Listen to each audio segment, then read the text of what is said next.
My name is Catherine, and I never imagined that after a lifetime of effort and love, I would end up on my knees on the ground, eating among animals, ignored by those I once called family. For years, I dedicated my life to caring for my son Alexander, hoping that my sacrifice would transform into gratitude and companionship in my old age. When Alexander enlisted in the army, he hugged me tight and swore I would never be alone, trusting that his wife would treat me like another mother. At first, living with my daughter-in-law was tolerable, though cold, but time wore away any trace of affection. Looks of contempt became shouts, and then punishments. Soon, I found myself relegated to the backyard, far from the warmth of home. One day, after a particularly bitter argument, my daughter-in-law decided I didn't deserve a plate at the table and threw me into the pig pen among the mud and pigs, telling me that was my place. I began to survive on the little I found among the house's scraps, feeling how each bite stole my dignity and destroyed my spirit. I cried silently every night, remembering my son's promises, praying that life would give me one last chance to be loved and respected. That day came without warning. Alexander returned from the army earlier than expected, eager to reunite with his family. When he didn't see me in the house, he searched every corner until he reached the pig pen. The scene paralyzed him. His mother, his Catherine, kneeling and covered in mud, eating among the pigs. His reaction was instantaneous. Full of rage and pain, he ran toward me, lifted me in his arms, and with tears in his eyes, confronted his wife and everyone present. "Nobody will ever treat my mother like this in this house again," he shouted, demanding respect and dignity for the one who gave him life. From that moment, everything changed. Alexander became my greatest defender, returning to me the place and love that had been denied. The story impacted the entire family and became an example for the community about the importance of justice, respect, and the value of our elders. The morning Alexander left for the army, I stood at the front door watching his uniform disappear down the dusty road. He was my only child, my pride and joy, the reason I had worked 3 jobs to put food on the table and clothes on his back. His father had left us when Alexander was barely 5 years old, just walked out one Tuesday morning and never came back. So it was just the 2 of us against the world for 13 years. I remember that last breakfast we shared before he left. Alexander sat across from me at our small kitchen table, the same table where I had helped him with homework every night, where we had celebrated his birthdays with whatever little cake I could afford to make. He reached across and took my weathered hands in his strong young ones. "Mom, I promise you'll never be alone. When I come back, we'll have enough money to fix up this old house, maybe even get you that garden you always wanted. And Maria, she's going to take care of you while I'm gone. She promised me." Maria was his girlfriend, a quiet girl from the next town over. They had been together for 2 years, and she seemed nice enough, though I always sensed a coldness in her eyes when she looked at me. But Alexander was so in love, and I wanted him to be happy. I squeezed his hands and smiled. "Don't you worry about me, mijo. I've been taking care of myself for a long time. You just focus on being safe and coming home to us." 3 weeks after Alexander left, Maria moved into our house. She said it would be easier to take care of me if she was living there, and besides, she added with a shrug, the rent was cheaper than her apartment in town. I tried to make her feel welcome. I cooked her favorite meals, kept the house spotless, and gave her space when she needed it. But something changed almost immediately. The first sign was small. I came home from my cleaning job at the church to find my favorite armchair, the one where I always sat to read my evening prayers, pushed into the corner and covered with Maria's clothes. When I asked about it, she looked at me with annoyance. "I needed somewhere to put my things, Catherine. You don't mind, do you?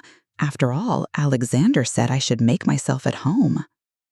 I didn't mind giving up the chair, but the way she said it, the tone in her voice, made my stomach twist. I smiled and nodded anyway. Alexander had asked her to take care of me, and I didn't want to cause trouble. The second month was worse.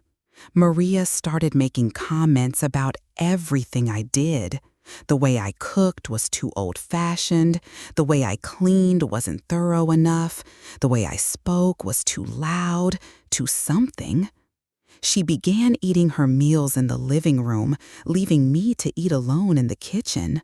When I tried to join her, she would turn up the television and ignore me completely. "Your son sends money for your food," she told me one evening, not looking away from her soap opera. "But he doesn't send enough for you to be eating the same things I eat. From now on, you get the basics: rice, beans, whatever's cheapest." I wanted to call Alexander to tell him what was happening, but the letters I received from him were full of excitement about his training, about the friends he was making, about how proud he was to be serving his country. I couldn't burden him with my problems. Besides, I told myself, this was temporary. He would be home soon, and everything would go back to normal. By the third month, Maria had moved all of my belongings to the small back room that had once been Alexander's childhood bedroom. My clothes, my few books, my pictures of my son throughout the years, everything was crammed into that tiny space. She claimed she needed the main bedroom because it was bigger and more comfortable for a young woman like herself.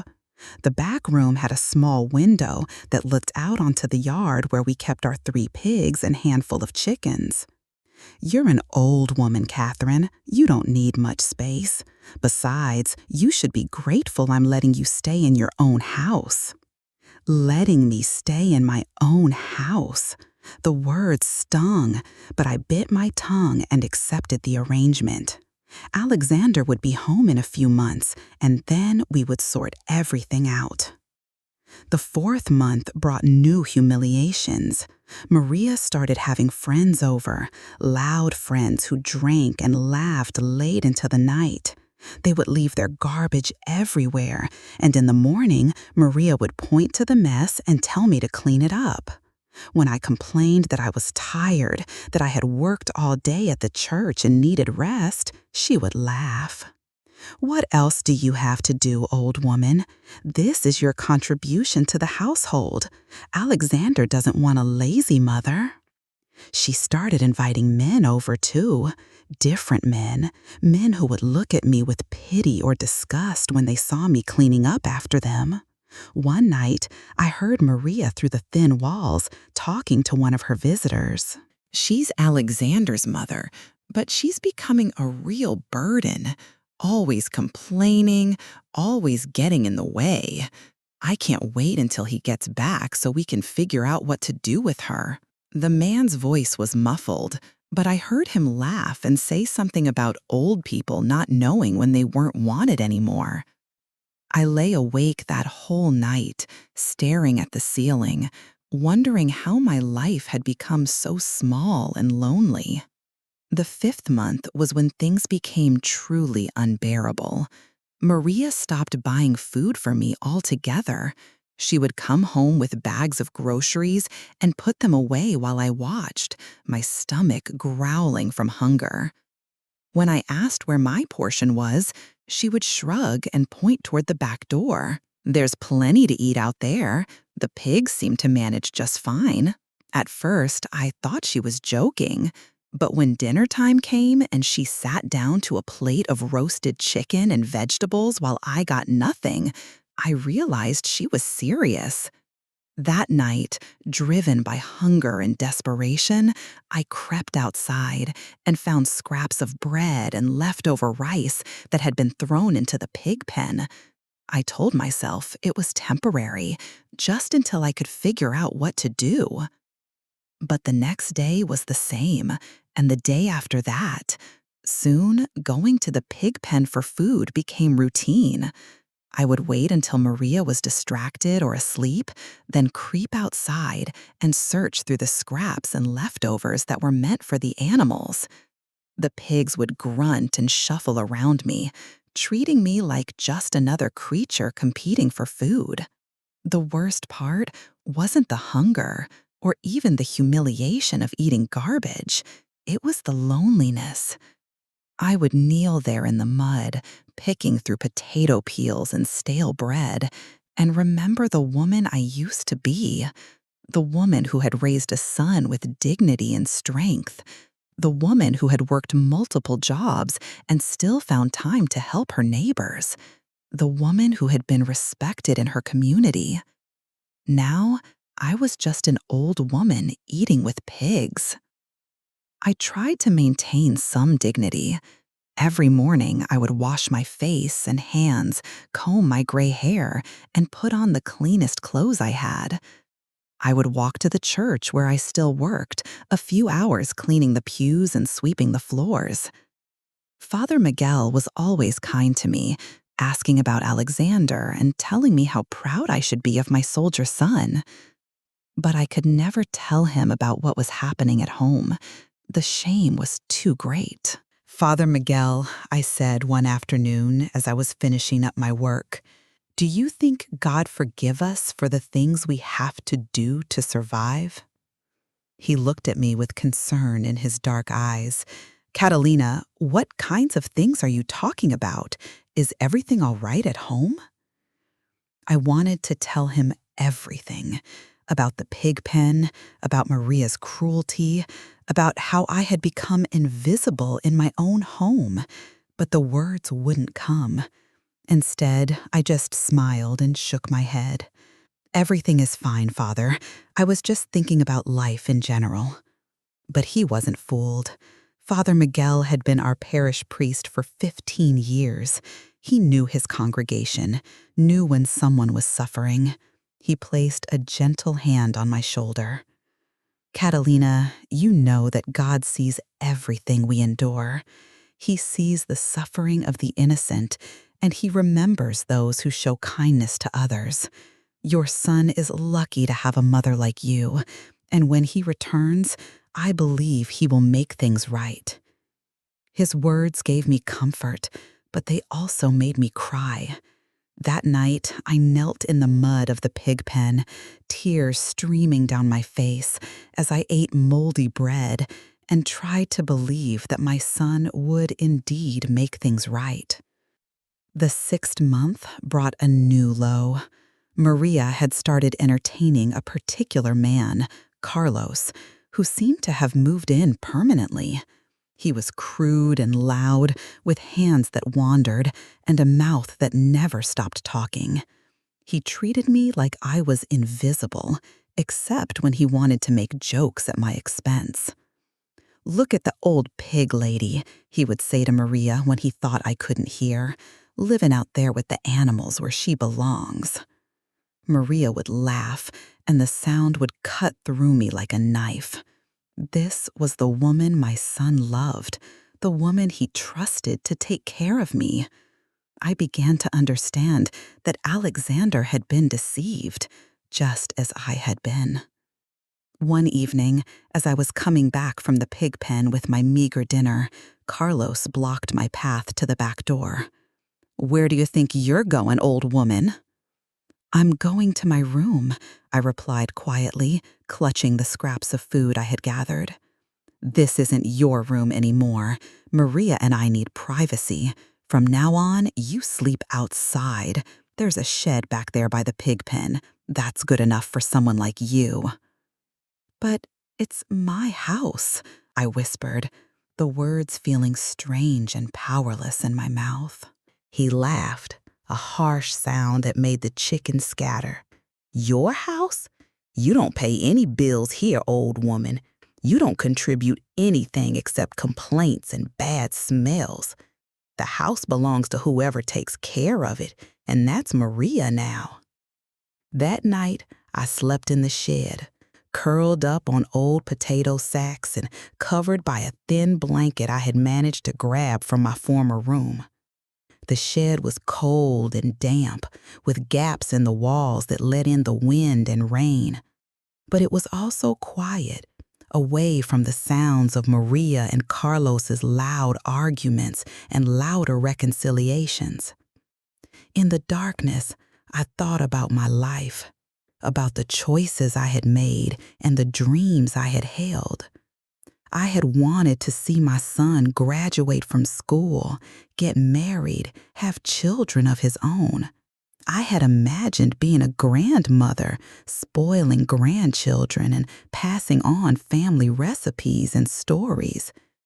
Instead, I was an old woman sleeping in a shed, eating garbage, forgotten by the world. But I held on to one hope. Alexander's letters had stopped coming regularly, but the last one I had seen had mentioned that his service was almost finished. He would be home soon, and when he saw what had happened, he would fix everything. My son was a good man, raised with values and respect. He would never allow his mother to be treated this way. The 7th month tested even that hope. A letter arrived from Alexander, addressed to Maria. I watched through the kitchen window as she read it, a smile spreading across her face. When she was finished, she crumpled the letter and threw it in the garbage. That night, when she and Carlos were passed out from drinking, I crept into the kitchen and retrieved the letter. My darling Maria, it read in Alexander's familiar handwriting. I will be home in 2 weeks, earlier than expected. I can't wait to see you and my mother, to start our new life together. I've saved enough money to buy us a little piece of land, maybe near the mountains like we talked about. We can build a house there, and Mom can have her garden. I've been thinking about how lucky I am to have 2 women who love me waiting at home. Take care of each other until I get back. All my love, Alexander. 2 weeks. My son would be home in 2 weeks, and he had no idea what he would find. I carefully folded the letter and hid it in my few possessions. For the first time in months, I felt something that resembled hope. But Maria had other plans. The next morning, she found me feeding the chickens and pulled me aside roughly. I know you read that letter, you sneaky old witch. Well, let me tell you what's going to happen when your precious son gets home. Carlos and I have decided we're moving away, starting fresh somewhere new, and you're not coming with us. What do you mean? I asked, though I was afraid I already knew. I mean Alexander is going to come home and find his dear old mother gone. Run away, maybe, or dead. Who knows? Old people disappear all the time, and since there won't be anyone here to take care of you anymore, well, that's just life, isn't it? The threat was clear, and I felt fear like I had never known before. Maria wasn't just cruel, she was dangerous. She and Carlos were planning to leave, but not before getting rid of the only witness to how they had treated me. I realized I had to survive just 2 more weeks, and then my son would be home to protect me. Those 2 weeks felt like 2 years. Maria and Carlos became even more vicious, as if they were trying to break my spirit completely before they left. They took away my access to the house entirely, forcing me to live completely in the shed and get my water from the old well in the backyard. They told the neighbors that I had become senile and aggressive, that they were doing their best to care for me, but I kept wandering off and causing trouble. I lost weight rapidly, surviving on whatever scraps I could find and the occasional egg I could steal from the chicken coop. My clothes became dirty and torn. My hair, which I had always kept neat and clean, became matted and unkempt. I began to look like exactly what Maria wanted people to think I was, a crazy old woman who couldn't take care of herself. On the 13th day, I was kneeling in the pig pen, trying to find something edible among the slop, when I heard a sound that made my heart stop. A car engine coming up the dirt road to our house. I scrambled to look through the wooden slats of the pen and saw a military jeep parking in front of the house. A tall figure in uniform got out, and even from a distance, even after months of suffering that had clouded my vision and weakened my body, I knew that walk, that posture.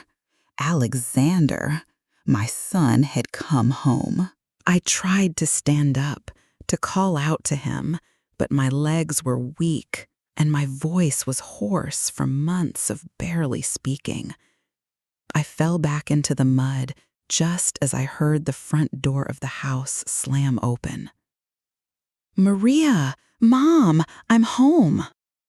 Alexander's voice carried across the yard, strong and happy and full of love. I heard Maria's voice responding, higher pitched than usual, excited and nervous. "Alexander, you're early. I wasn't expecting you until next week."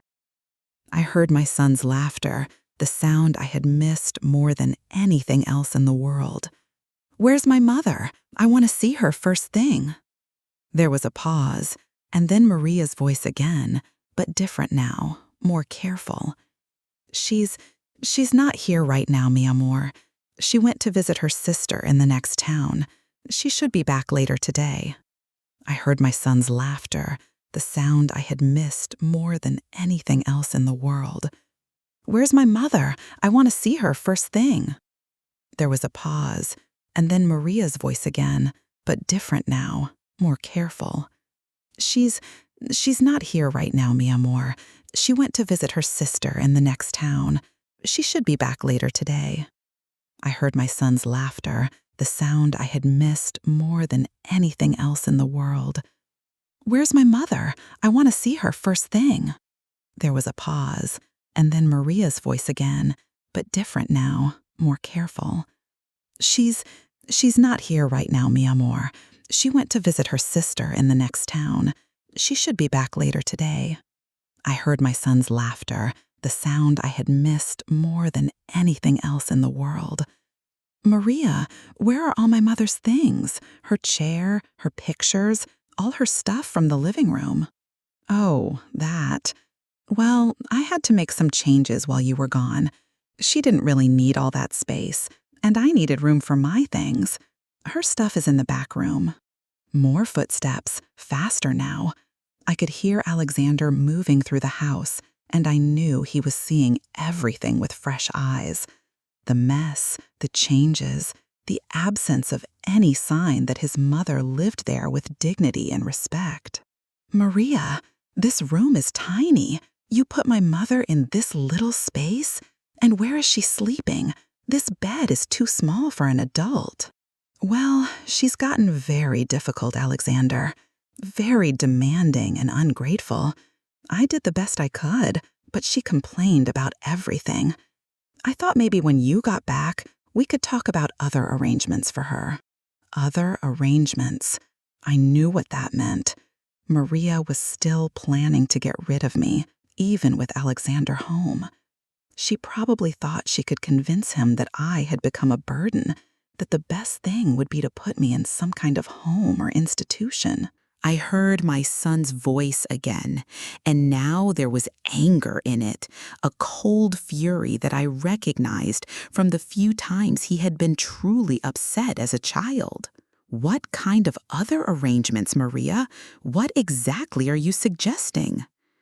Before Maria could answer, I heard new footsteps approaching the house, heavy boots, and the sound of Carlos's voice calling out, "Maria, I got the truck loaded. We can leave as soon as you're ready." There was silence for a moment, and then Alexander spoke, his voice deadly quiet. "Who is that, Maria?" That's Carlos. He's been helping me take care of things while you were gone." "Helping you take care of things? What things? Where is my mother, Maria?" I realized this was my chance. If Carlos was here, if they were planning to leave right now, I might not get another opportunity to let Alexander know I was here. I gathered all my strength and tried to call out, but only a weak croaking sound came from my throat. The pigs heard me and started making even more noise, as if they were trying to help. Alexander must have heard something, because suddenly his voice was much closer, coming from the back door of the house. "What's that noise? Is someone back there?" I heard Maria's voice, panicked now. "It's nothing, Alexander, just the animals. They get excited when there are new people around." But Alexander was already walking across the yard. I could hear his boots on the hard-packed earth, coming closer and closer to the pig pen where I knelt in the mud and filth. I tried one more time to call out to him, to say his name, and this time a small sound escaped my throat. "Mom?" The single word carried such confusion and hope and fear. I heard him running now, his footsteps pounding across the yard. And then he was there, standing at the wooden gate of the pig pen, staring down at me with an expression of shock and horror that I will never forget. For a moment, neither of us moved. He stood there in his crisp military uniform, strong and tall and beautiful, everything I had dreamed he would become. And I knelt there in the mud, covered in filth, my clothes torn and my hair matted, looking like exactly what I had been reduced to, an old woman eating with pigs. "Mom?" The word came out as barely a whisper. "Oh my God, Mom, what happened to you?" He reached down and gently lifted me out of the pen, his strong arms supporting my weak body. I could feel him shaking as he held me, and when I looked up at his face, I saw tears streaming down his cheeks. "I'm sorry, mijo," I whispered. "I'm so sorry you have to see me like this." "Sorry? You're sorry? Mom, what did they do to you?" He carried me toward the house, but before we reached the back door, Maria appeared with Carlos behind her. Her face was pale, and I could see the fear in her eyes as she realized her lies had been discovered. "Alexander, I can explain everything. Your mother, she became very difficult. She refused to eat the food I prepared, refused to sleep in the bed I made for her. She chose to live out there with the animals. I tried to help her, but she wouldn't listen to reason." Alexander stopped walking and looked at Maria with an expression I had never seen on my son's face before. Pure, cold hatred. She chose to live with the pigs? She chose to eat garbage? My mother, who raised me with dignity and respect, who worked 3 jobs to make sure I had everything I needed, chose to live like an animal? Maria took a step backward, and Carlos moved protectively in front of her. "Now look here, soldier boy. Your mother is a crazy old woman who doesn't know what's good for her. Maria did the best she could, but some people can't be helped." Alexander gently set me down on the back steps of the house, making sure I was stable before he stood up to face Carlos. When he spoke, his voice was quiet, but filled with a deadly calm. "Did you just call my mother crazy?" Carlos was bigger than Alexander, broader and heavier, and he obviously thought he could intimidate this young soldier who had just come home from the army. He stepped forward aggressively. I called her what she is, a crazy old woman who belongs with the animals. And if you know what's good for you, you'll let us handle this situation our way. What happened next took only seconds, but it felt like slow motion. Alexander moved with a speed and precision that spoke of his military training. One moment, Carlos was standing there threatening my son, and the next moment, he was on the ground, Alexander's knee on his chest and his hand around his throat. You put my mother in a pig pen? You made her eat garbage? You treated her like an animal while I was serving my country, trusting you to care for her. Alexander looked up at Maria, who was backing toward the house, her face white with terror. And you promised me you would take care of her. You promised me she would never be alone or mistreated. You made me believe she was safe and loved while I was gone. He stood up, leaving Carlos gasping on the ground, and walked toward Maria. She turned and tried to run into the house, but Alexander was faster. He grabbed her arm and spun her around to face him. How long has my mother been living like this? How long have you been starving her and humiliating her? I tried to tell him, Alexander. I tried to call you, to let you know, but Maria wouldn't let me near the phone, wouldn't let me write letters. Alexander's face went even paler as the full extent of what had happened began to sink in. You kept her from contacting me? You isolated her completely? Maria finally found her voice, but it came out as a whining, desperate sound. Alexander, please, you have to understand. I was young. I didn't know how to take care of an old person. I did the best I could with what I had. The best you could? Alexander's voice rose to a shout. The best you could was to put my mother in a pig pen? The best you could was to make her eat garbage? The best you could was to steal her dignity and treat her like an animal? By now, the neighbors had started to come outside, drawn by the shouting and commotion. I saw Mrs. Rodriguez from next door, standing at her fence with her mouth open in shock. Mr. Santos from across the road was walking over, probably to see if there was trouble he needed to help with. Alexander looked around at the gathering crowd, and I could see him making a decision. He raised his voice so that everyone could hear him clearly. I want everyone to see what happened here while I was serving my country. I want everyone to know how my mother was treated by the woman I trusted to care for her. He walked over to where I sat on the steps, gently helping me to stand. I was embarrassed by my appearance, ashamed that the neighbors were seeing me in such a state, but Alexander held me upright with dignity and respect. This is my mother, Catherine Rodriguez. For 18 years, she worked multiple jobs to raise me alone after my father abandoned us. She sacrificed everything so that I could have an education, so that I could serve my country with honor. When I left for the army, she was a proud, dignified woman who was respected in this community. His voice cracked slightly as he continued. I came home today expecting to find her safe and cared for. Instead, I found her living in a pig pen, eating garbage, treated like an animal by the woman I loved and trusted. The crowd murmured in shock and anger. Mrs. Rodriguez crossed herself and shook her head sadly.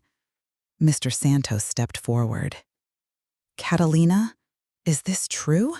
Have they been treating you this way? I nodded, unable to speak through my tears. Mr. Santos's face darkened with anger. We wondered why we hadn't seen you around lately. Maria told us you were sick, that you were staying inside most of the time. We had no idea. Alexander looked at Maria with disgust. Pack your things, both of you. I want you out of this house and off this property within 1 hour. And if I ever see either of you near my mother again, I promise you will regret it." Maria opened her mouth to protest, but Alexander cut her off. 1 hour. And consider yourself lucky that I'm not pressing charges for elder abuse and theft. Carlos had gotten back to his feet and was holding his throat, glaring at Alexander with hatred. "This isn't over, soldier boy. You can't just kick us out. We have rights." Alexander smiled, but it was not a pleasant smile. "Rights? You want to talk about rights? You want me to call the police and explain to them how you've been treating my mother? You want me to show them the conditions you forced her to live in? Because I'm happy to do that." Carlos looked around at the crowd of neighbors, all of whom were staring at him and Maria with disgust and anger, and seemed to realize that he had no support here. He grabbed Maria's arm roughly. "Come on, let's get out of here. This place was a dump anyway." They disappeared into the house to gather their belongings, and Alexander turned his attention back to me. He helped me sit down on the steps and knelt in front of me, taking my hands in his. "Mom, I am so sorry. I am so sorry I wasn't here to protect you. I am so sorry I trusted them to take care of you." "It's not your fault, mijo," I whispered. "You were serving your country. You had no way of knowing." "I should have known. I should have stayed in better contact. I should have come home sooner." Mrs. Rodriguez approached us, her face full of compassion. "Catalina, why didn't you come to us? We would have helped you. We had no idea what was happening over here." "I was ashamed," I admitted. "I was afraid people would think less of Alexander if they knew his wife was treating his mother badly. I didn't want to cause trouble for him." Alexander squeezed my hands tighter. "Mom, nothing is more important to me than your safety and dignity. Nothing. I would rather have people think badly of me than have you suffer in silence." By the time Maria and Carlos finished packing and left, word had spread throughout the neighborhood about what had happened. People began bringing food, blankets, clean clothes. Mrs. Rodriguez helped me wash and change into clean clothes while her daughter prepared a proper meal. Father Miguel arrived and said a prayer of thanksgiving for Alexander's safe return and for the end of my suffering. That first night back in my own house, sleeping in a real bed with clean sheets and a full stomach, I cried tears of gratitude and relief. Alexander sat by my bedside, holding my hand and making plans for our future. "We're going to leave this place, Mom. We're going to go somewhere new, somewhere we can start fresh. I have enough money saved to buy us a small house, maybe near the ocean like you always wanted. You can have that garden you dreamed about, and I'll make sure you never want for anything ever again." "What about your plans with Maria?" I asked. "The letter mentioned buying land in the mountains." "Those weren't my plans, Mom. Those were her plans. My only plan is to take care of you, the way you took care of me, the way you deserve to be taken care of while I was gone." Over the following weeks, as I recovered my strength and health, the story of what had happened spread throughout the community and beyond. People were shocked and outraged that an elderly woman, especially the mother of a soldier serving his country, had been treated so cruelly. The story became an example that was talked about in churches and community meetings about the importance of respecting our elders and the responsibility we all have to watch out for the vulnerable members of our community. Alexander kept his promise. We moved to a small town near the coast where he found work and I was able to have the garden I had always dreamed of. We built a new life together, one based on mutual respect and love. I never again had to wonder if I was wanted or valued. Alexander made sure of that every single day. The experience changed both of us. I learned that dignity is not something that can be taken away by others, no matter how they treat you. It comes from within, from knowing your own worth regardless of circumstances. And Alexander learned that the people we love and trust are not always worthy of that trust, but that doesn't mean we should stop loving or trusting. It means we should be more careful about who we choose to love and trust.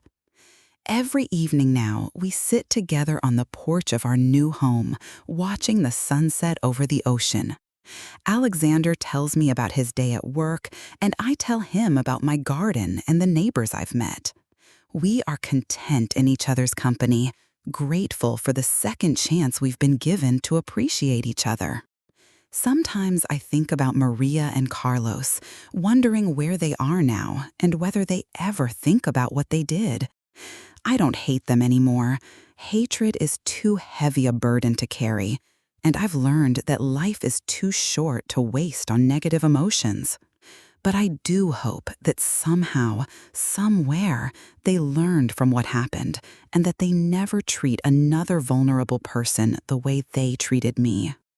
The story of my months in the pig pen has become a cautionary tale in our new community as well. Parents use it to teach their children about respecting their elders. Church leaders reference it in sermons about compassion and family responsibility. Social workers share it as an example of elder abuse and the importance of checking on isolated seniors. But for me, it's not just a cautionary tale. It's a story of survival, of the power of love to overcome cruelty, and of the importance of never giving up hope. Even in my darkest moments, kneeling in the mud and feeling forgotten by the world, I held on to the belief that my son would come home and that somehow things would get better. That faith was rewarded, and now every day is a gift. Every morning when I wake up in my comfortable bed, every meal that I eat at my own table, every evening spent in conversation with my son, I remember how precious these simple dignities are. I am grateful not just for what I have now, but for the strength I found during those terrible months when I had nothing. Alexander often tells people that I am the strongest person he knows, that my ability to survive what I went through and still maintain my capacity for love and forgiveness is an inspiration to him. But I think we are both strong in different ways. He had the strength to see injustice and act decisively to correct it. I had the strength to endure injustice and maintain my humanity despite it. Together, we have created something beautiful from something terrible. We have taken the worst experience of our lives and used it to build a deeper, more appreciative relationship than we might ever have had otherwise. We don't take each other for granted anymore. Every day, we express our gratitude for each other, our love, our respect. This is the story I want people to remember. Not just the cruelty and humiliation I endured, but the love and redemption that followed. Not just the darkness of those months in the pig pen, but the light that came when my son returned home and refused to accept that his mother should be treated with anything less than complete dignity and respect. It is a story about the power of family love to overcome any obstacle, the importance of speaking up against injustice even when it's difficult, and the truth that every human being deserves to be treated with dignity regardless of their age or circumstances. Most of all, it's a story about hope and about the fact that it's never too late for things to change for the better. Years have passed since that terrible day when Alexander found me in the pig pen, and our lives have settled into a peaceful rhythm that I treasure more with each passing season. Our little house by the ocean has become a sanctuary, not just for us, but for others who need healing and hope. Alexander married again, this time to a wonderful woman named Isabella, who treats me like her own mother and who brings laughter and joy into our home every day. Isabella was different from Maria in every way imaginable. Where Maria had been cold and calculating, Isabella was warm and genuine. Where Maria had seen me as a burden and obstacle, Isabella saw me as a blessing and a source of wisdom. From the very first day Alexander brought her home to meet me, I could see the kindness in her eyes and a respect in her manner. I remember that first dinner we shared together. Isabella had insisted on cooking, and she spent the afternoon in the kitchen preparing traditional dishes from her grandmother's recipes. But instead of relegating me to a corner or treating me like an unwelcome guest, she invited me to join her in the cooking process.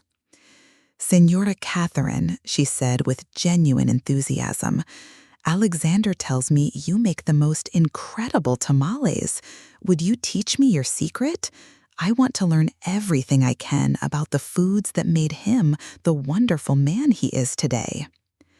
That simple request, that acknowledgement that I had something valuable to offer, brought tears to my eyes. It had been so long since anyone had asked for my knowledge or opinion, so long since I had felt useful and respected. We spent that afternoon cooking together, sharing stories and laughter, and I knew immediately that this was the daughter I had always hoped for. When Alexander proposed to Isabella 6 months later, he asked for my blessing first. We were sitting on our porch watching the sunset, as had become our evening tradition, when he took my hand and looked at me with the seriousness I remembered from his childhood when he had something important to discuss. "Mom, I know you've been hurt before by someone I brought into our family. I know you trusted Maria because I asked you to, and she betrayed that trust in the worst possible way. But Isabella is different, and I need you to know that if you have any concerns, any reservations at all, I will listen to them." I squeezed his hand and smiled at my thoughtful son. "Mijo, Isabella doesn't need my blessing because she already has my love.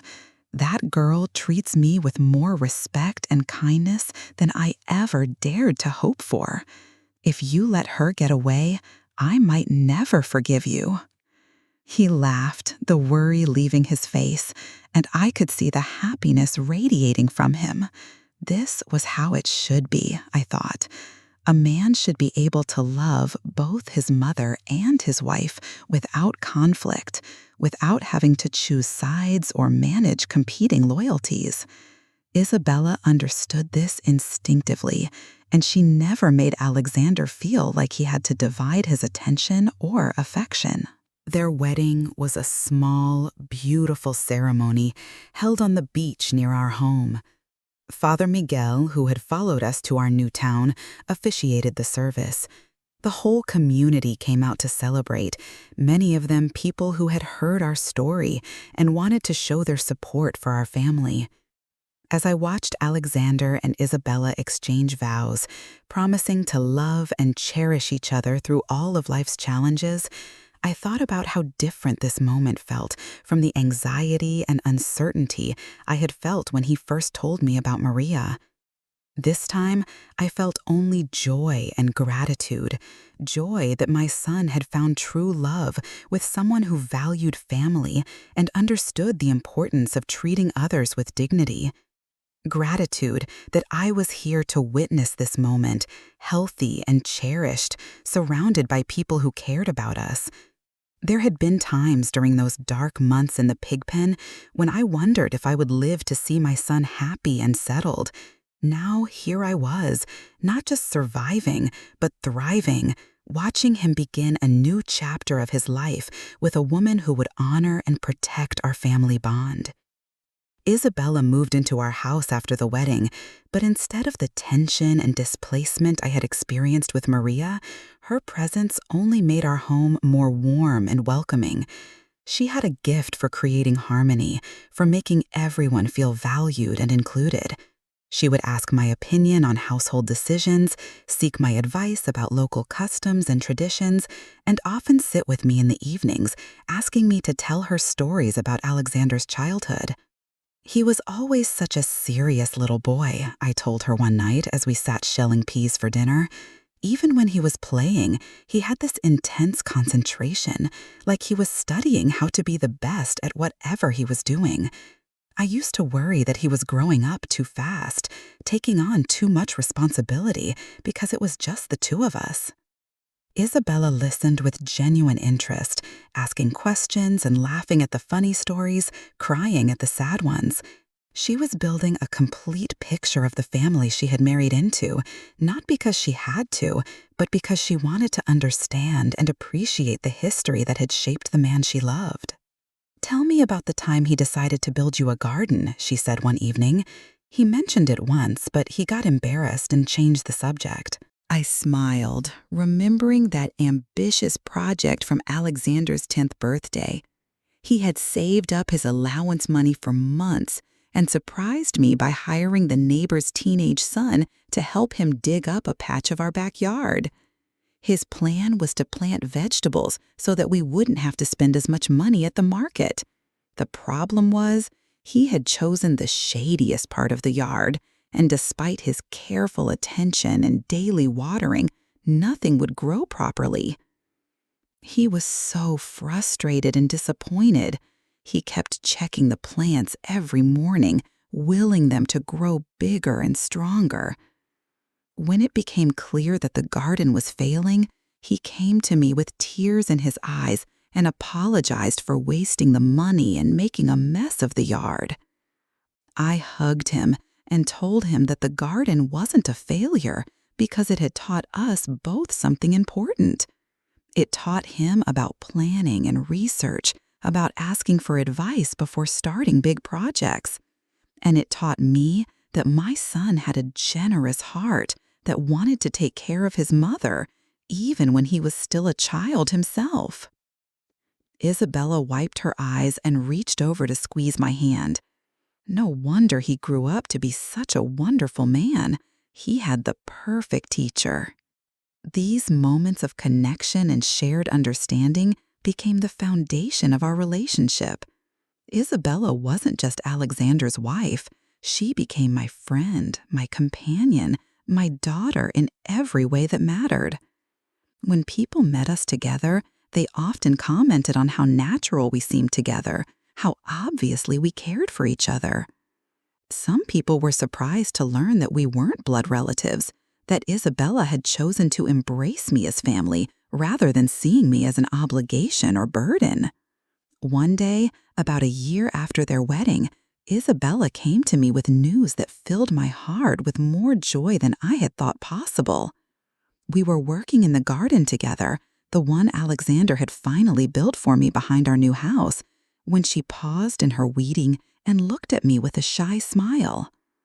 "Señora Catherine, I have something to tell you, and I want you to be the first to know.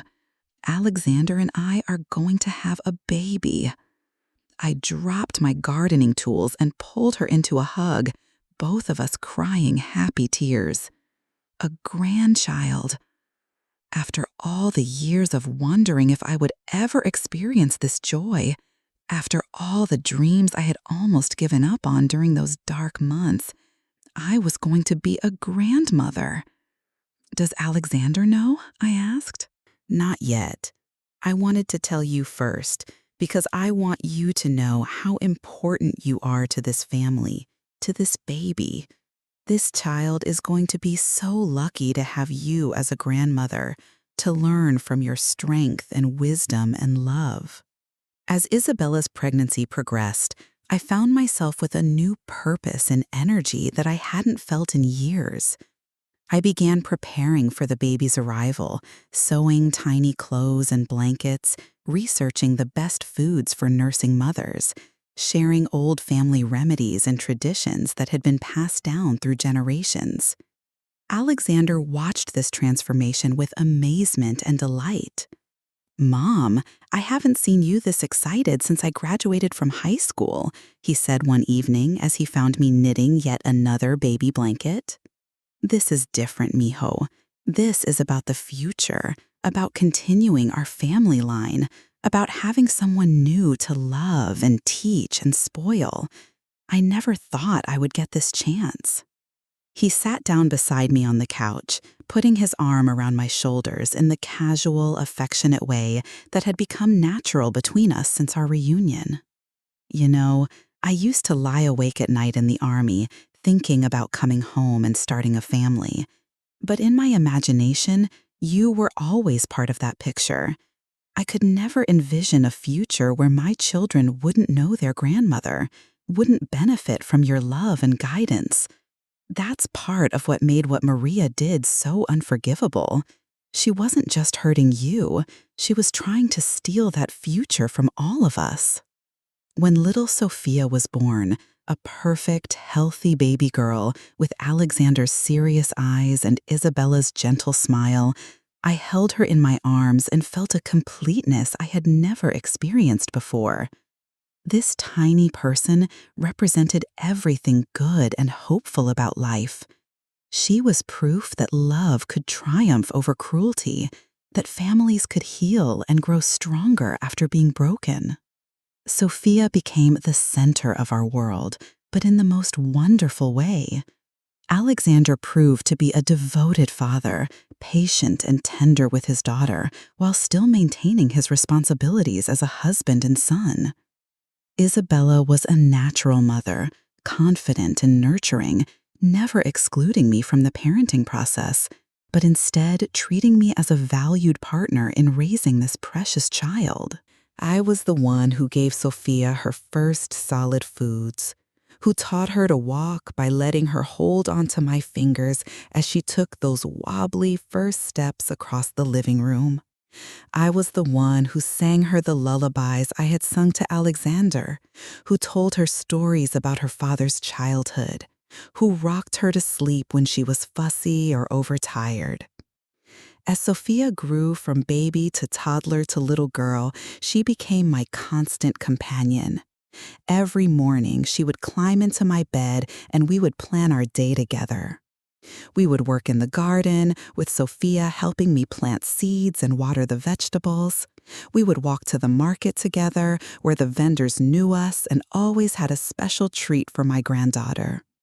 We would sit on the porch in the afternoon, reading stories and watching the birds that nested in our fruit trees. One day, when Sophia was about 4 years old, she asked me a question that broke my heart and filled it with pride at the same time. "Abuela, why do some children not have grandmothers to love them?" I had been dreading this conversation, knowing that someday Sophia would become aware that not all families were like ours, that not all children were as fortunate as she was. I wanted to answer her honestly, without frightening her or making her worry about losing what she had. "Well, mi amor, sometimes grandparents live very far away, or sometimes they get sick and have to go to heaven before their grandchildren get to know them. And sometimes, sadly, families have problems and people don't treat each other with kindness the way they should." "Like the mean lady in the story?" Sophia asked, referring to a fairy tale we had read the day before about a wicked stepmother. "Yes, sometimes like that. But the important thing to remember is that love is stronger than meanness, and good people will always try to protect the people they care about. Your papa protected me when someone was being mean to me, and now we have this beautiful family together." Sophia climbed into my lap and hugged me tightly. "I'm glad Papa protected you, Abuela. I love you so much." "I love you too, mi nieta, more than all the stars in the sky." These moments with Sophia helped heal the last of the wounds left by my experience with Maria and Carlos. Every day spent with my granddaughter was a gift, a reminder of what I had almost lost and what had been restored to me through Alexander's love and Isabella's kindness. Sophia didn't know about the months I had spent in the pig pen, didn't know about the cruelty and humiliation I had endured. To her, I was simply Abuela, the grandmother who loved her unconditionally and who was always available for hugs, stories, and adventures. But even though Sophia didn't know the details of our family's difficult period, she understood instinctively that we treasured our time together in a special way. She could sense that the adults in her life never took each other for granted, that we expressed our love and gratitude openly and frequently. She grew up in an atmosphere of appreciation and respect that would serve her well throughout her life. When Sophia started school, she would come home every day bursting with stories about her classmates and teachers. Some of her friends, she told us, didn't have grandparents living with them, and they were curious about what it was like to have an abuela who was part of their daily life.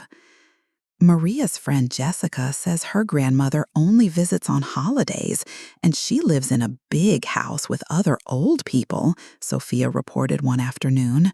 Why don't you live in a big house with other old people, Abuela?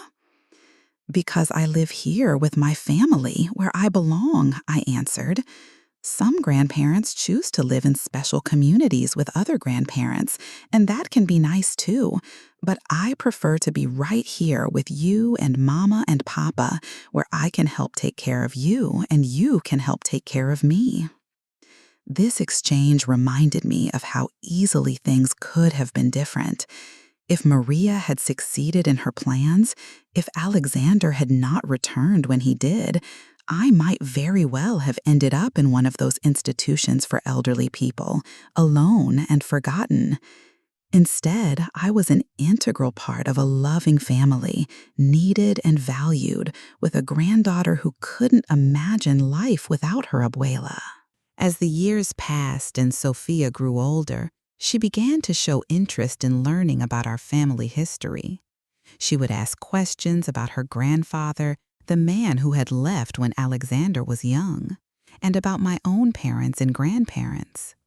I shared what I could, telling her stories about previous generations, teaching her the recipes and traditions that had been passed down through our family. But she was also curious about the gap in the stories, the period when Alexander was in the army that we rarely talked about in detail. One evening, when she was about 8 years old and we were looking through old photographs together, she pointed to a picture of Alexander in his military uniform and asked the question I had been expecting and dreading. "Abuela, what happened while Papa was in the army? Sometimes when adults talk about that time, they get sad faces and change the subject." I looked at this intelligent, sensitive child and realized that she deserved an age-appropriate version of the truth. She needed to understand why our family valued kindness and respect so highly, why we never took each other for granted, why we always stood up for people who were being treated unfairly. "Well, mi amor, when your papa was in the army, I lived with a woman who was not very kind to me. She didn't understand how important it is to treat all people with respect, especially older people who need extra care and patience. She made me feel very sad and lonely." "Did Papa know she was being mean to you?" "No, he didn't know. She told him everything was fine when he called or wrote letters. She didn't want him to worry while he was far away serving our country. But when he came home and saw how I was being treated, he was very upset and made sure I was safe and loved again." "Is that why Papa always says we should never be mean to older people? And why we always help Señora Martinez when her groceries are too heavy?" "Yes, exactly.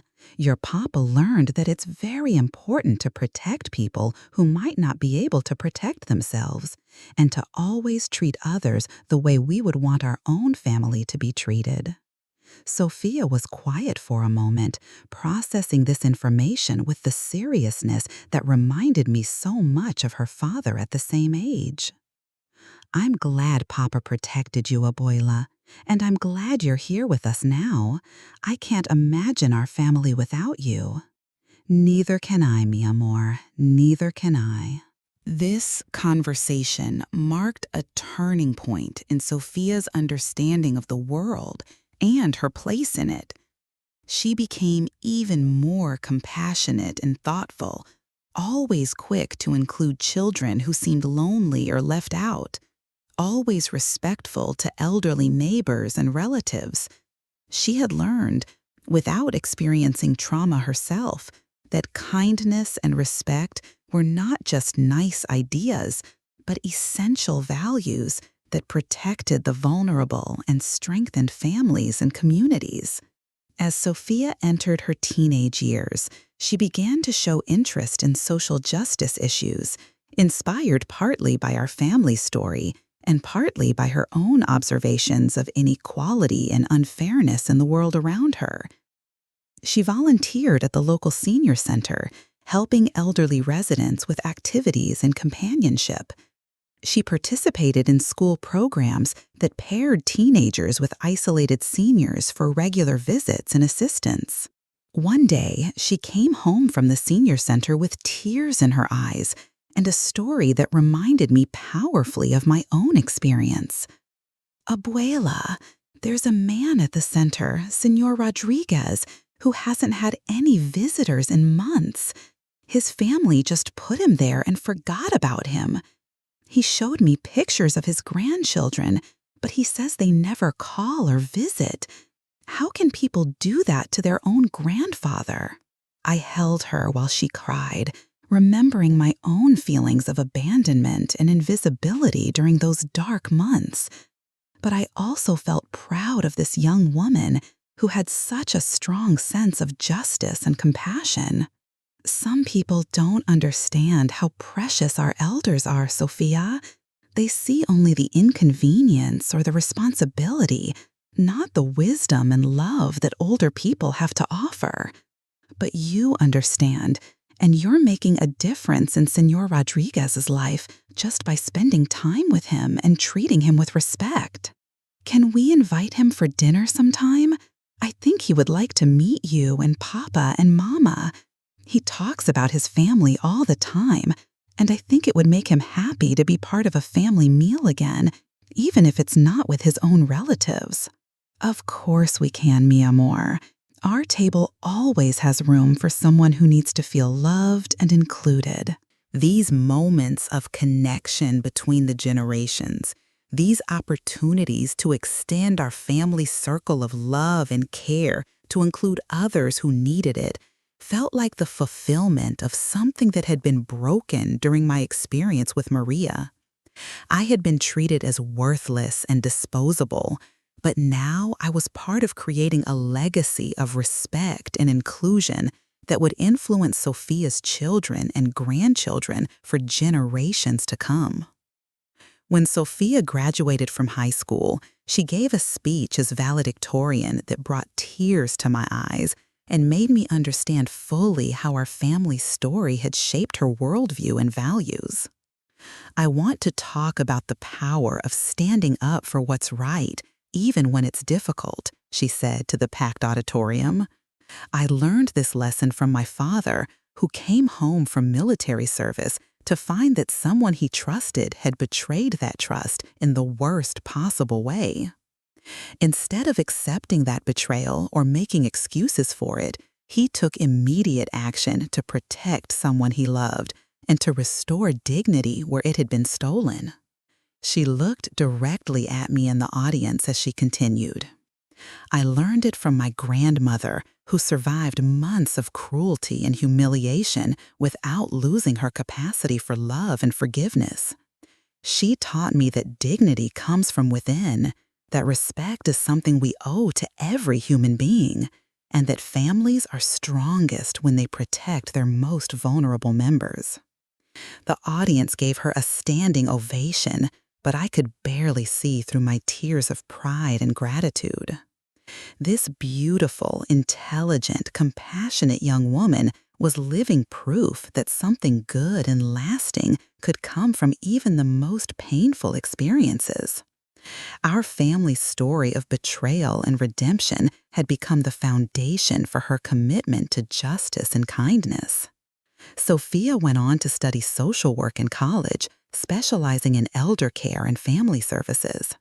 She would come home during breaks full of stories about her classes and internships, sharing what she was learning about the systemic problems that led to elder abuse and neglect. But she also talked about the solutions she was learning to implement, the ways that communities and families could better support their aging members. The audience gave her a standing ovation, but I could barely see through my tears of pride and gratitude. This beautiful, intelligent, compassionate young woman was living proof that something good and lasting could come from even the most painful experiences. Our family's story of betrayal and redemption had become the foundation for her commitment to justice and kindness. Sophia went on to study social work in college, specializing in elder care and family services. She would come home during breaks full of stories about her classes and internships, sharing what she was learning about the systemic problems that led to elder abuse and neglect. But she also talked about the solutions she was learning to implement, the ways that communities and families could better support their aging members. After graduation, Sophia decided to stay in our town and open a nonprofit organization dedicated to preventing elder abuse and supporting families in caring for their aging relatives. She named it the Catherine Foundation, after me, which filled me with more pride than I could express. The foundation provided resources, education, and support services to help families navigate the challenges of caring for elderly relatives while maintaining respect and dignity for everyone involved. The foundation's work brought our story full circle in the most beautiful way. What had begun as a private family tragedy had become a source of help and hope for countless other families facing similar challenges. Sophia would often tell people that her grandmother's experience had taught her that elder abuse thrives in silence and isolation, but that it can be prevented and healed through community awareness and family commitment. One of the foundation's most successful programs was a support group for adult children who were caring for aging parents. Sophia would facilitate these meetings, helping people navigate the complex emotions and practical challenges involved in role reversal, in becoming the caregiver for someone who had once cared for them. She emphasized that caring for elderly parents was not a burden to be endured, but an opportunity to express gratitude and love, to repay in some small way the sacrifices that parents had made for their children. I often attended these meetings as a guest speaker, sharing my story with families who were struggling with their own caregiving challenges. It was never easy to talk about those months in the pig pen, but I had learned that my experience could help others recognize warning signs of abuse and neglect, could encourage them to speak up when something wasn't right, could remind them that elderly parents deserve to be treated with dignity regardless of their physical or mental limitations. After one particularly moving support group meeting, a middle-aged woman approached me with tears in her eyes. "Mrs. Catherine, thank you for sharing your story. My mother has been living with my sister, and I've been worried about how she's being treated, but I kept telling myself I was being paranoid or judgmental. After hearing what you went through, I realize I need to trust my instincts and check on my mother more carefully." "That's exactly why I tell this story," I replied. "Not to frighten people or to make them suspicious of everyone, but to remind them that our elderly relatives are vulnerable and deserve our protection and advocacy. Trust your instincts and don't be afraid to ask difficult questions if something doesn't feel right." These conversations, these opportunities to help other families avoid the pain and trauma that ours had experienced, gave deeper meaning to everything I had endured. My suffering had not been in vain if it could prevent even one other elderly person from being treated the way Maria and Carlos had treated me. As I grew older myself, entering my 80s and then my 90s, I experienced the natural limitations that come with advanced age. My vision became less sharp, my hearing required aids, my mobility decreased, and I needed more help with daily tasks. But the difference between my experience of aging within a loving, respectful family and what I had endured during those terrible months with Maria was like the difference between day and night. When I could no longer tend the garden by myself, Sophia and Isabella took over the planting and weeding, but they always included me in the planning and decision-making. When I needed help with bathing and dressing, they provided that assistance with gentle respect for my privacy and dignity.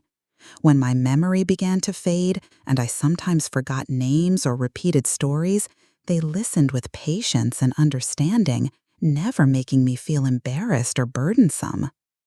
Alexander, now a grandfather himself with Sophia's children, would often sit with me in the evenings and thank me for the lessons I had taught him about resilience and forgiveness.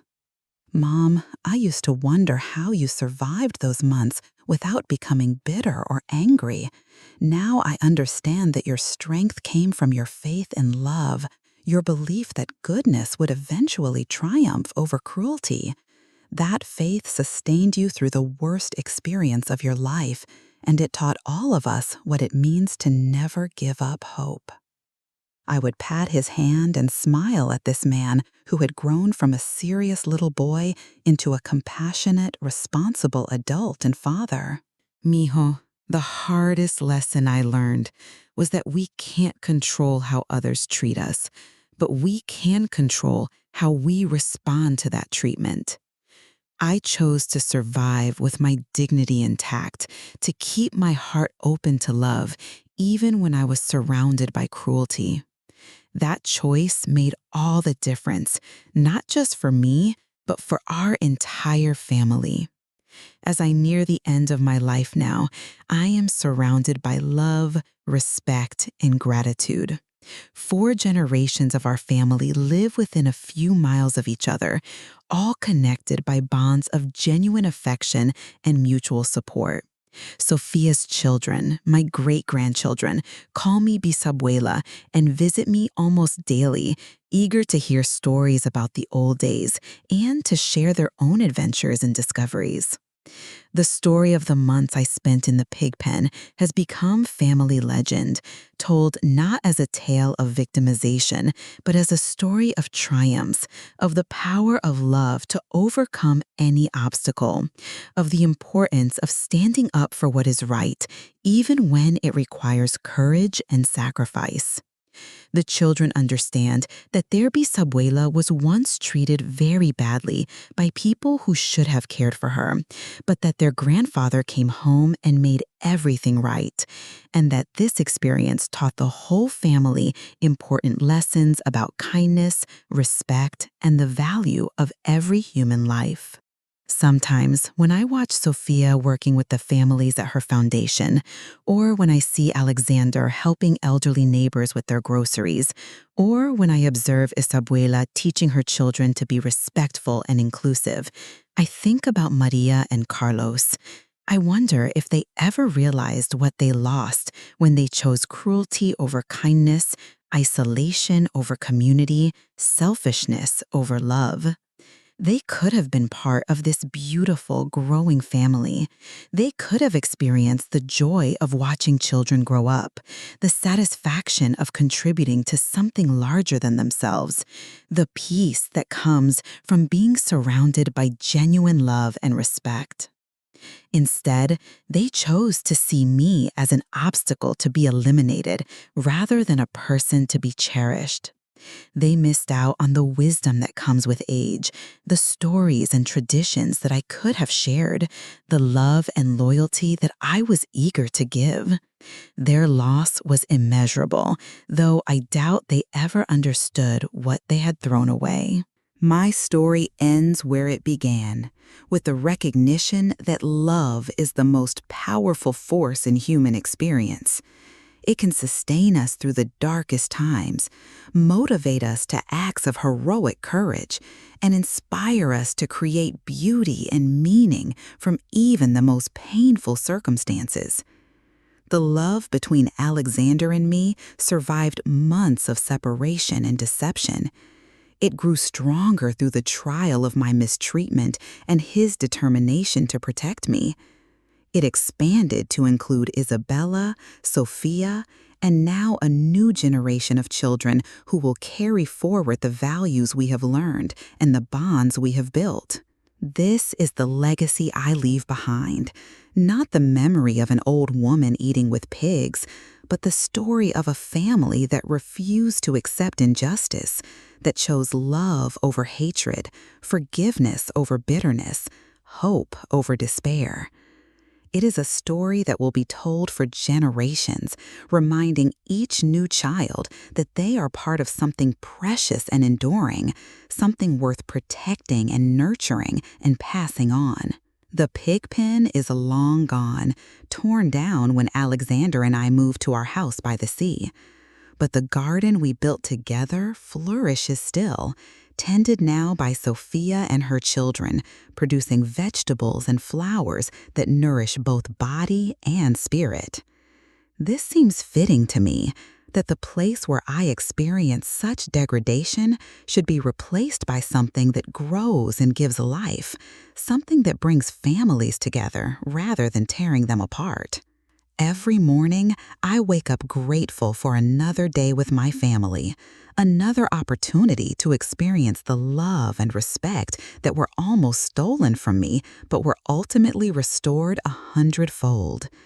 Every evening, I go to sleep peaceful in the knowledge that I am surrounded by people who value me, not just for what I have given them, but for who I am, imperfect and aging as that may be. This is what every elderly person deserves, to be seen as a full human being with a lifetime of experiences and wisdom to share, to be treated with dignity and respect regardless of physical limitations or cognitive changes, to remain connected to family and community rather than being isolated and forgotten. My story is unique in its details, but the needs and desires it represents are universal. Every older person wants to be loved, valued, and included. Every older person deserves to live their final years with grace and dignity. If my story accomplishes anything, I hope it will be to remind people that growing old is not a failure or a burden, but a natural part of the human experience that should be embraced and honored. I hope it will inspire adult children to see the care of aging parents not as an obligation to be endured, but as an opportunity to express love and gratitude. Most of all, I hope it will encourage everyone to speak up when they see elderly people being mistreated, to remember that every older person is someone's parent, grandparent, or beloved family member who deserves respect and protection. The soldier came home and found his mother eating with the pigs, but he didn't just rescue her from that degrading situation. He created a new life for both of them, one built on mutual respect and unconditional love. He taught his family and his community that protecting the vulnerable is everyone's responsibility, that dignity is not something that can be earned or lost, but something that belongs to every human being by virtue of their humanity. This is the lesson of our story, and it is the legacy we leave for future generations, that love conquers all, that it is never too late to do the right thing, and that families are strongest when they protect and cherish their most vulnerable members. It is a lesson written not just in words, but in the lives we have lived, the choices we have made, and the love we have shared across the generations of our family.